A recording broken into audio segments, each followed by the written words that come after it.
প্রকৌশলী পদ ব্যবহার ও নিয়োগে কোটা বিতর্কে বিএসসি ও ডিপ্লোমা ইঞ্জিনিয়ারদের বিরোধ দীর্ঘদিনের। প্রকৌশলী অধিকার আন্দোলনের ৩ দফা দাবি মেনে নিলে কঠোর প্রতিরোধ গড়ে তোলা হবে বলে হুঁশিয়ারি দিয়েছেন বাংলাদেশ ডিপ্লোমা ইঞ্জিনিয়ারিং ছাত্র শিক্ষক পেশাজীবী সংগ্রাম পরিষদ। 25 লক্ষ টাকা খরচ করে ইঞ্জিনিয়ারিং পড়লাম, কিন্তু আজ 5 বছর পর আমি বেকার। এটা কোনো কাল্পনিক কথা নয়, এটাই আজকের বাংলাদেশের হাজারো ইঞ্জিনিয়ার স্নাতকদের বাস্তব অবস্থা। জানেন কি, প্রতি বছর আমাদের দেশে 2.5 লক্ষ ইঞ্জিনিয়ার গ্র্যাজুয়েট হন, কিন্তু সরকারি চাকরিতে পদ আছে মাত্র 500 থেকে 600টি। আর যে কয়েকটি চাকরি আছে সেখানে চলছে এক তিক্ত যুদ্ধ, ডিপ্লোমা বনাম বিএসসি ইঞ্জিনিয়ার। আর এই যে প্রতিদিন আমরা দেখি ইঞ্জিনিয়ারদের বিক্ষোভ, অবরোধ, এগুলো শুধু খবরের কাগজের খবর নয়, এগুলোর পিছনে আছে হাজারো পরিবারের হতাশা, ক্ষোভ আর অনিশ্চয়তা। একজন ডিপ্লোমা ইঞ্জিনিয়ার যখন দেখেন তার পদোন্নতি হচ্ছে না, একজন বিএসসি ইঞ্জিনিয়ার যখন মনে করেন তার যোগ্যতার যথার্থ স্বীকৃতি মিলছে না, তখন এই দ্বন্দ্ব অনিবার্য হয়ে ওঠে। আমার মনে আছে কয়েক মাস আগে একটা সেমিনারে একজন ইঞ্জিনিয়ারের সাথে আমার কথা হচ্ছিল। তিনি বলেছিলেন, আমি 20 বছর ধরে একই পদে আছি, কোনো পদোন্নতি নেই, কোনো স্বীকৃতি নেই, এই অবস্থায় কাজে মন বসে না।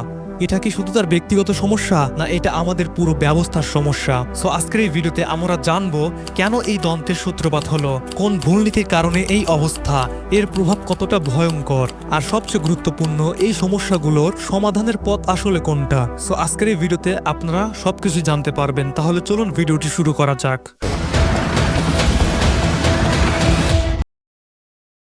1971 সাল, স্বাধীনতার পর নতুন একটা দেশ, চারদিকে ধ্বংসস্তূপ, কিন্তু মানুষের চোখে মুখে স্বপ্ন একটা আধুনিক, শিক্ষিত, প্রযুক্তি নির্ভর বাংলাদেশ গড়ার। কিন্তু একটা নতুন দেশ গড়তে কি লাগে? রাস্তাঘাট, ব্রিজ, কারখানা, বিদ্যুৎ, আর এসব করতে দরকার দক্ষ ইঞ্জিনিয়ার। স্বাধীনতার পর বাংলাদেশের সামনে ছিল একটা বিশাল চ্যালেঞ্জ, কিভাবে দ্রুত একটা দক্ষ প্রযুক্তিগত কর্মবাহিনী তৈরি করা যায়। তখনকার সরকার একটা সিদ্ধান্ত নিল, তারা ভাবলো আমাদের দরকার এমন মানুষ যারা মাঠে গিয়ে কাজ করতে পারবে, হাতে কলমে কাজ জানে। পলিটেকনিক ইনস্টিটিউট থেকে ডিপ্লোমা করা ইঞ্জিনিয়ার এই চাহিদা পূরণ করতে পারবে। আর এই চিন্তা থেকে জন্ম নিল একটা নীতির, যা আজকের এই সংকটের মূল কারণ। 1978 সাল, একটা সরকারি বিজ্ঞপ্তি, কাগজে লেখা কয়েকটা লাইন, কিন্তু সেই কয়েকটা লাইন পাল্টে দিল বাংলাদেশের ইঞ্জিনিয়ারিং পেশার ভবিষ্যৎ। ওই 1978 সালের সরকারি বিজ্ঞপ্তিতে কি লেখা ছিল? খুব সাধারণ একটা কথা, সাব অ্যাসিস্ট্যান্ট ইঞ্জিনিয়ার বা সমপদের পদ শুধুমাত্র ডিপ্লোমা ইঞ্জিনিয়ারদের জন্য সংরক্ষিত থাকবে। শুনতে সাধারণ লাগছে, কিন্তু এর সাথে যোগ করা হলো আরেকটা বিষয়, 33% কোঠা, মানে ডিপ্লোমা ইঞ্জিনিয়ার সাব অ্যাসিস্ট্যান্ট থেকে অ্যাসিস্ট্যান্ট ইঞ্জিনিয়ার পদে পদোন্নতি পাওয়ার জন্য 33% জায়গা সংরক্ষিত রাখা হলো। এই নীতির মূল উদ্দেশ্য কি ছিল? খুব ভালো উদ্দেশ্য। সরকার চেয়েছিল ডিপ্লোমা ইঞ্জিনিয়ারদের একটা সুন্দর ক্যারিয়ারের পথ দিতে, তাদের মধ্যে আগ্রহ বাড়াতে প্রযুক্তিগত শিক্ষার প্রতি। কিন্তু ভাবুন তো, যখন একটা নিয়ম করা হয় তখন সেটা অন্য কারোর জন্য প্রভাব ফেলে না? ধরুন একটা অফিসে 10টা পদোন্নতির সুযোগ আছে, এর মধ্যে 3টা শুধু ডিপ্লোমা ইঞ্জিনিয়ারদের জন্য সংরক্ষিত, বাকি 7টার মধ্যে প্রতিযোগিতা করবে সবাই, ডিপ্লোমা আর বিএসসি ইঞ্জিনিয়ার দুই গ্রুপই। এই ব্যবস্থা কি ন্যায্য নাকি অন্যায্য? এটা নিয়েই শুরু হলো বিতর্ক। 1978 সালের পর কিছুদিন সবকিছু ঠিকঠাক চলছিল, কিন্তু 1994 সালে এলো আর একটা পরিবর্তন। সাব অ্যাসিস্ট্যান্ট ইঞ্জিনিয়ার পদকে 10ম গ্রেডে উন্নত করা হলো। শুনতে ভালো লাগছে, তাই না? ডিপ্লোমা ইঞ্জিনিয়ারদের মর্যাদা বাড়লো, বেতন বাড়লো, কিন্তু এর সাথে পাকাপোক্ত হয়ে গেল একটা 2 স্তরের ব্যবস্থা। কি সেই 2 স্তরের ব্যবস্থা? প্রথমের তলা অর্থাৎ 9ম গ্রেড অ্যাসিস্ট্যান্ট ইঞ্জিনিয়ার পদ, এখানে মূলত বিএসসি ইঞ্জিনিয়াররা ঢোকেন, তাদের কাজ ডিজাইন, পরিকল্পনা, তদারকি দিয়ে। নিচের তলা 10ম গ্রেড বা সাব অ্যাসিস্ট্যান্ট ইঞ্জিনিয়ার, এখানে ডিপ্লোমা ইঞ্জিনিয়াররা তাদের কাজ, মাঠের কাজ, প্রযুক্তিগত বাস্তবায়ন, সাইট সুপারভিশন, এইগুলোর মাধ্যমে ঢোকেন। এই ব্যবস্থাটি ঠিক নাকি ভুল? এই প্রশ্নের উত্তর এত সহজ নয়, কারণ দুই পক্ষের নিজস্ব যুক্তি আছে, নিজস্ব বেদনা আছে। কিন্তু এই ব্যবস্থা চালু থাকার পর কি হলো? বছরের পর বছর ধরে একটা অসন্তোষ বাড়তে থাকলো। ডিপ্লোমা ইঞ্জিনিয়াররা মনে করতে লাগলো তারা 2য় শ্রেণীর নাগরিক, আর বিএসসি ইঞ্জিনিয়াররা মনে করতে লাগলো তাদের কোঠা ব্যবস্থা অন্যায্য। এবার আসুন দেখি এই দুই গ্রুপের শিক্ষা ব্যবস্থা আর পেশাগত পরিচয় কেমন। চলুন প্রথমে জানি ডিপ্লোমা ইঞ্জিনিয়ারদের গল্প। এসএসসি পাশ করার পরই তারা ভর্তি হন পলিটেকনিক ইনস্টিটিউটে। 4 বছর মেয়াদী কোর্স, কিন্তু এই 4 বছর শুধু বইয়ের পাতায় সীমাবদ্ধ নয়। তাদের সিলেবাস পুরোটাই প্র্যাকটিক্যাল ভিত্তিক। মেশিন কিভাবে চালাতে হয়, কনস্ট্রাকশনে কাজ কিভাবে করতে হয়, রক্ষণাবেক্ষণ কিভাবে করতে হয়, এসব বিষয়ে গভীর জ্ঞান দেওয়া হয়।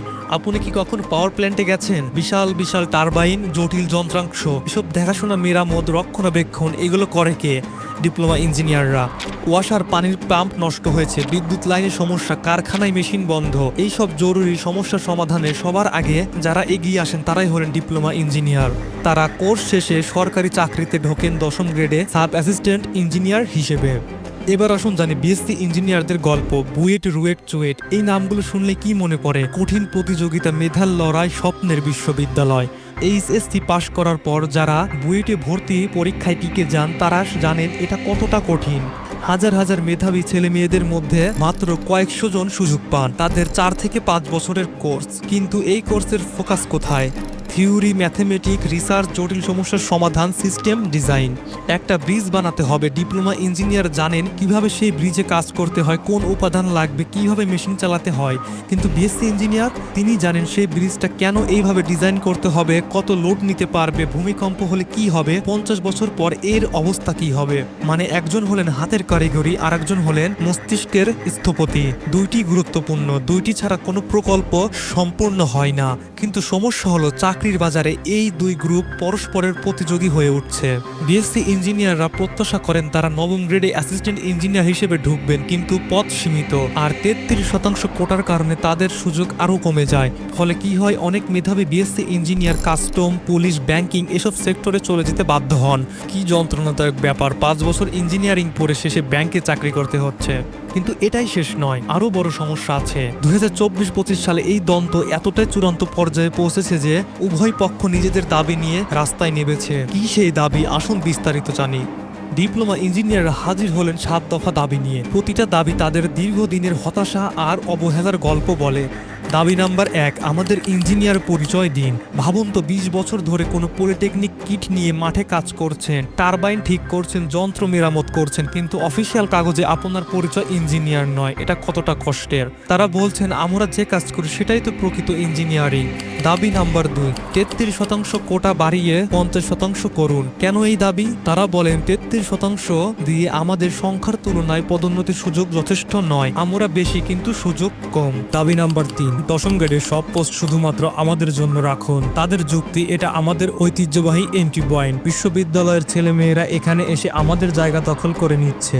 দাবি নাম্বার 4, কর্মক্ষেত্রে হয়রানি বন্ধ করুন। এটা হয়তো সবচেয়ে দুঃখজনক দাবি। অনেক ডিপ্লোমা ইঞ্জিনিয়ার অভিযোগ করেন কর্মক্ষেত্রে বিএসসি ইঞ্জিনিয়াররা তাদের সাথে ভালো ব্যবহার করেন না, তাদের মতামতের গুরুত্ব দেওয়া হয় না। দাবি নাম্বার 5, আমাদের কারিকুলাম আধুনিক করুন। তারা চান ইংরেজিতে পড়ানো হোক, আধুনিক বিষয় যোগ করা হোক। দাবি নাম্বার 6, প্রতিটি অর্গানাইজেশনে 1:5 রাখুন, মানে 5 জন ডিপ্লোমা ইঞ্জিনিয়ারের পরিবর্তে একজন বিএসসি ইঞ্জিনিয়ার। তাদের যুক্তি, এতে আমাদের দক্ষতার সঠিক ব্যবহার হবে। দাবি নাম্বার 7, ক্রেডিট ট্রান্সফার সিস্টেম চালু করুন। এটাও একটা ভালো দাবি। ডিপ্লোমা ইঞ্জিনিয়াররা চান তারা যেন পরে বিশ্ববিদ্যালয়ে ভর্তি হতে পারেন, তাদের ডিপ্লোমা ক্রেডিট কাউন্ট করা হোক। তাদের প্রধান যুক্তি কি? তারা বলেন বাংলাদেশের অবকাঠামো আমাদের প্র্যাকটিক্যাল দক্ষতার উপর দাঁড়িয়ে আছে, আমরা ছাড়া কোনো প্রকল্প চলতে পারে না, তাহলে আমাদের এত অবমূল্যায়ন কেন? তারা সতর্ক করে দিলেন যদি আমাদের সম্মান না দেওয়া হয় তাহলে 8 লক্ষ দক্ষ ডিপ্লোমা কর্মী হতাশ হয়ে যাবেন। এটা এদেশের জন্য কতটা বড় ক্ষতির। সো এবার আমরা জানবো বিএসসি ইঞ্জিনিয়ারদের কথা। তারাও রাস্তায় নেমেছেন, তাদের ব্যানার ইঞ্জিনিয়ার রাইটস মুভমেন্ট। তাদের দাবি মাত্র 3টা, কিন্তু চূড়ান্ত। দাবি নাম্বার 1, 33% কোটা সম্পূর্ণ বাতিল করুন। তাদের যুক্তি, মেরিট ছাড়া আর কিছু না, যে বেশি যোগ্য সে এগিয়ে যাবে, কোটা মানে অযোগ্যদের সুবিধা দেওয়া। দাবি নাম্বার 2, 10ম গ্রেডের সব পোস্ট সবার জন্য উন্মুক্ত করুন। তারা বলেন আমরা 5 বছর পড়েছি, কেন আমরা 10ম গ্রেডে আবেদন করতে পারবো না? মেরিটে যে এগিয়ে সে পদ পাবে। দাবি নাম্বার 3, ইঞ্জিনিয়ার শিরোনাম শুধু বিএসসি ইঞ্জিনিয়ারদের জন্য। এই দাবিটা সবচেয়ে বিতর্কিত। তারা বলেন ইঞ্জিনিয়ার শব্দটার একটা মান আছে, বিশ্ববিদ্যালয়ের ডিগ্রি ছাড়া কেউ ইঞ্জিনিয়ার হতে পারে না। এই যুক্তি কি ঠিক নাকি এটা অহংকার? তাদের মূল যুক্তি হলো ডিপ্লোমা হোল্ডাররা আসলে টেকনোলজিস্ট বা টেকনিশিয়ান। তারা দক্ষ কিন্তু তারা ইঞ্জিনিয়ার নয়, জটিল সিস্টেম ডিজাইন, নেভিগেশন এসব করতে পারেন না। আরও তারা বলেন এমনিতে চাকরির বাজার অসম্ভব প্রতিযোগিতাপূর্ণ, তার উপর কোটা ব্যবস্থা মেরিটের অপমান। এবার যদি আমরা সরকারি সেক্টর ও অবকাঠামো উন্নয়নের কথা বলি, ঢাকা শহরে আপনি প্রতিদিন যে পানি ব্যবহার করেন সেটা কিভাবে আসে? ওয়াসার পাম্প হাউস থেকে। কে দেখাশোনা করেন? ডিপ্লোমা ইঞ্জিনিয়াররা। রাত 2টায় যদি পাম্প বন্ধ হয়ে যায়, কাকে ফোন করা হয়? ডিপ্লোমা ইঞ্জিনিয়ারকে। তিনি উঠে যান, হাতে টুলস নিয়ে ঠিক করেন। কিন্তু যদি অফিসে তার সাথে খারাপ ব্যবহার করা হয়, যদি তার মতামতের দাম না দেওয়া হয়, তাহলে তার কাজে আগ্রহ থাকে? ফলে কি হয়? পাম্প মেরামতে দেরি, পানি সাপ্লাই বন্ধ, ঢাকার 90 লক্ষ মানুষের ভোগান্তি। তাহলে এই সমস্যাগুলো সমাধানের পথ কি? আমার গবেষণা যখন শেষের দিকে, তখন আমার সামনে কিছু অটাক্ষ সত্য ভেসে উঠল। এই সত্যগুলো এতটা স্পষ্ট যে এগুলোকে এড়িয়ে যাওয়ার কোনো উপায় নেই। প্রথম সত্য, ভাবুন তো, আপনার বাড়িতে যদি 2টা ভাইকে বলা হয় যে একজন বড় আর একজন ছোট, অথচ দুইজনই সমান যোগ্য, তাহলে কি হবে? ঠিক সেই রকমই ঘটেছে আমাদের ইঞ্জিনিয়ার সমাজে। দ্বিতীয় সত্য, দুই পক্ষেরই যুক্তি আছে। ডিপ্লোমা ইঞ্জিনিয়াররা যখন বলেন আমরা তো আসল কাজটা করি, মাঠে গিয়ে ঘাম ঝরায়, আবার বিএসসি ইঞ্জিনিয়ার যখন বলেন আমরা জটিল গণনা করি, নকশা তৈরি করি, নতুন প্রযুক্তি নিয়ে ভাবি, এটা কি ভুল? একটা ব্রিজের নকশা যদি ভুল হয়, তাহলে যত ভালো কারিগরি কাজ করুক, ব্রিজটা ভেঙে পড়বে। তৃতীয় শক্তি, চাকরির অভাবই আসল সমস্যা। কিন্তু সবচেয়ে বেদনাদায়ক সত্য হলো এই আমাদের হাজার হাজার মেধাবী ইঞ্জিনিয়ার একে অপরের সাথে লড়াই করছেন মাত্র কয়েকটা সরকারি চাকরির জন্য।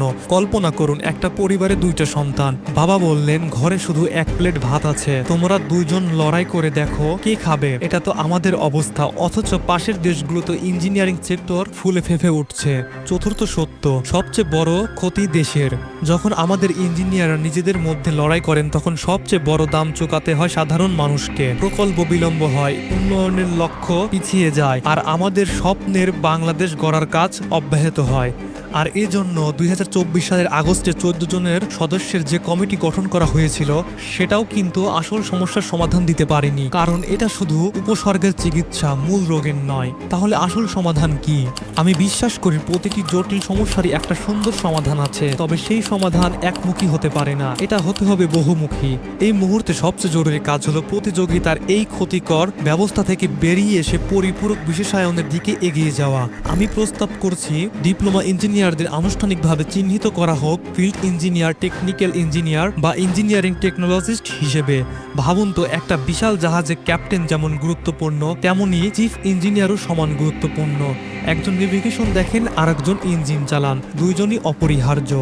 তাদের ক্যারিয়ারের পথ হোক কারিগরি বিশেষায়ন, সুইট সুপারভিশন, হাতে কলমে বাস্তবায়ন, মান নির্ণয়, মান নিয়ন্ত্রণ আর রক্ষণাবেক্ষণ নিয়ে। তাদের মূল্যায়ন হোক তাদের অসাধারণ ব্যবহারিক দক্ষতার ভিত্তিতে।